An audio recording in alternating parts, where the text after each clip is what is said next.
Fala aí pessoal, então nesse vídeo aqui eu vou resolver esses dois exemplos que eu deixei no último vídeo para vocês tentarem. E se você conseguiu provar esse primeiro aqui, se você conseguiu provar P a partir desse conjunto de premissas, você fez alguma coisa errada, porque na verdade isso aqui está errado. Eu escrevi P, mas na verdade é para provar não P, tá? Eu coloquei até um comentário fixado no vídeo que eu realmente escrevi, eu pensei na hora nesse exemplo aqui e acabei pensando errado. Mas então é para você provar não P a partir desse conjunto. Se você tentou fazer com P e não conseguiu, dá uma pausa aí, tenta fazer agora com não P e eu vou mostrar aqui. Então, vamos lá, eu vou mostrar duas maneiras de você provar isso daqui. Como eu já falei, sempre existe mais de uma. Vou mostrar essas duas. Se você tiver alguma outra que você fez e conseguiu chegar no resultado, põe nos comentários aí para o pessoal ver.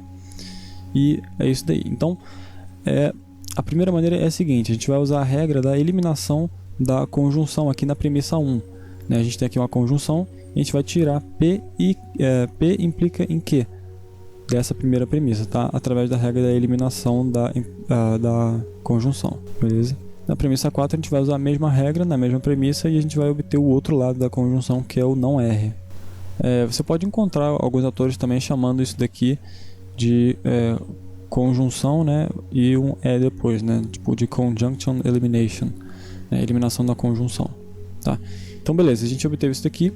Agora, aplicando o modus tollens entre 4 e 2, a gente obtém não Q, tá? A 2 aqui diz que Q implica em R e a 4 diz que não R. Então, se o consequente é falso, o antecedente também tem que ser, então, não Q. E aqui uma coisa que eu esqueci de botar, mas que é muito importante, é você colocar os números, né, das premissas que você usou. No caso aqui foi a premissa 1, nesses dois casos, tá? Beleza, e agora se a gente tem não Q, usando 5, usando o modus tollens de novo, agora entre 5 e 3, a gente consegue provar que não P, tá? Porque a premissa 3 diz que P implica em Q, e a premissa 5 está nos dizendo que o Windows não é genuíno. A premissa 5 está nos dizendo não Q, né? Então se o consequente é falso, o antecedente também tem que ser, então não P. Beleza? E essa daqui então é a prova, uma das provas de não P a partir desse conjunto aqui de cima, tá? Qual que seria uma outra possível prova a partir desse mesmo conjunto, tá? Então vamos separar aqui. Eu vou usar essas mesmas duas premissas, tá? E eu vou continuar aqui embaixo. Então, 3. A gente vai usar de novo a eliminação da conjunção na premissa 1 para obter que P implica em Q.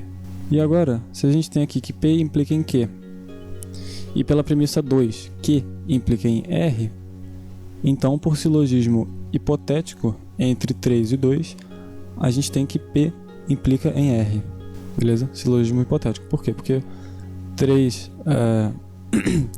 aqui embaixo, né, está nos dizendo que P implica em Q, e aqui em cima a gente tem que Q implica em R. Então P implica em R por silogismo hipotético, beleza? E se P implica em R e a gente tem aqui na primeira premissa uma conjunção em que não R aparece, a gente pode usar a regra da eliminação da conjunção de novo. Opa, aqui é 5. A gente usa essa regra para obter não R. A gente poderia ter colocado ela antes, poderia ter colocado não R aqui no lugar do 4, né?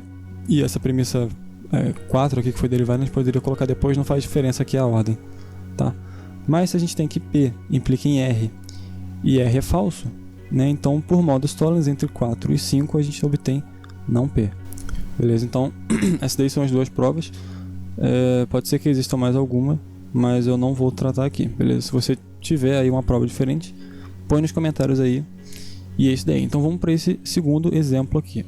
E vamos lá, a gente quer provar não P também, né? Só que agora a partir desse conjunto de 3 premissas aqui, tá? Então o que a gente pode fazer nesse caso aqui? Bem, a gente tem aqui uma conjunção, tá? Na premissa 3 a gente tem uma conjunção de duas letras que estão negadas. Então a gente tem aqui não R e não S.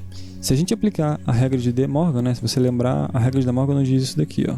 Ela nos diz que a disjunção P ou Q, ela é equivalente à negação da conjunção de não P com não Q, tá? Então se a gente aplicar essa regra aqui na premissa 3, a gente vai ter que dessa premissa 3 a gente consegue derivar que não é o caso que R ou S, certo? Na verdade eu coloquei tá certo isso daqui, Mas o que eu deveria representar na verdade era isso daqui, ó. Se a gente tem a negação de uma disjunção, isso aqui é equivalente a você distribuir essa negação, né? Então a gente vai ter não P, não Q, e no lugar aqui da disjunção a gente põe uma conjunção, tá? Então é equivalente aqui, beleza? E aqui no caso, como na premissa 3 a gente tem não R e não S, se a gente aplicar isso daqui, né? Essa parte aqui de De Morgan, a gente obtém isso daqui, beleza? Então foi por De Morgan que a gente obteve isso. Se a gente tem então aqui essa negação, né, de R ou S, e a gente vê aqui que na premissa 2 Q está implicando em R ou S. Se a gente tem essas duas premissas, então por modus tollens entre 4 e 2 a gente consegue concluir não Q, beleza? Deixa eu MT aqui de modus tollens, tá?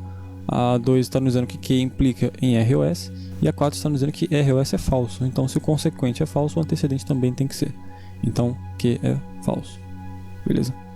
E agora, se a gente tem que Q é falso, então se a premissa 1 nos diz que P implica em Q, se o consequente, que é P, é falso, o antecedente também tem que ser, então não P. Beleza, então essa daqui é uma prova de não P a partir desse conjunto de premissas. Uma outra maneira também de provar, vai ser parecida com essa daqui, a gente vai usar também silogismo hipotético, é a seguinte: vamos separar aqui, né, essas três premissas de cima que a gente vai usar de novo. É o seguinte: a premissa 1 nos diz que P implica em Q, e a 2 nos diz que Q implica em R ou S. Então, por silogismo hipotético entre 1 e 2, a gente consegue concluir que P implica em R ou S.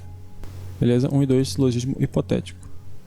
E, usando De Morgan de novo, na premissa 3, a gente consegue concluir que não é o caso que R ou S. Se a gente tem que P implica em R ou S, e não é o caso que R ou S, então não é o caso que P, por modus tollens entre 4 e 5. Beleza? Então essa daqui é uma outra prova. Tranquilo? Então são esses dois exemplos aí. Se tiver alguma dúvida, você não entendeu alguma coisa, pode deixar nos comentários que eu respondo. Se você tiver outra forma de provar isso daí, deixa aí também. E é isso daí. Valeu!